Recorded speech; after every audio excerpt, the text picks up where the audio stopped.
ദുൽഹിജ്ജ മാസം വളരെ ശ്രേഷ്ഠമായ മാസമാണ്. വൽ ഫജ്ർ വലയാലിൻ അശ്ർ.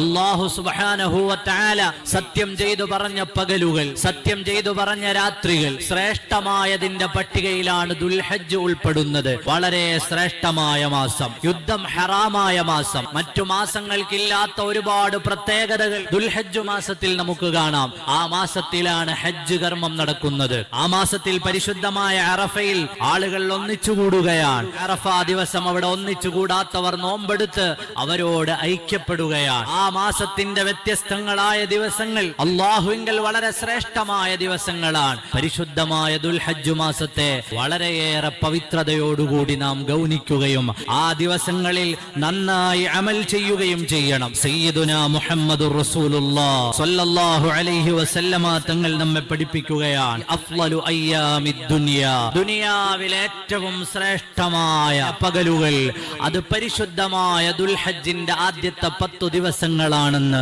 സയ്യിദുനാ മുഹമ്മദുർ റസൂലുള്ളാഹി സ്വല്ലല്ലാഹു അലൈഹി വസല്ലം. ഫഅക്സിറൂ ഫീഹിന്ന മിനത് തഹ്ലീലി വത്തസ്ബീഹി വത്തഹ്മീദ്. ആ ദിവസങ്ങളിൽ നിങ്ങൾ തഹ്ലീലുകൾ അധികരിപ്പിക്കണം, നിങ്ങൾ തക്ബീറുകൾ അധികരിപ്പിക്കണം. ആ ദിവസങ്ങളിൽ നിങ്ങൾ അല്ലാഹുവിനെ ഹംദ് പറയുന്നതിനെ അധികരിപ്പിക്കണമെന്ന് സയ്യിദുനാ റസൂലുള്ളാഹി സ്വല്ലല്ലാഹു അലൈഹി വസല്ലം.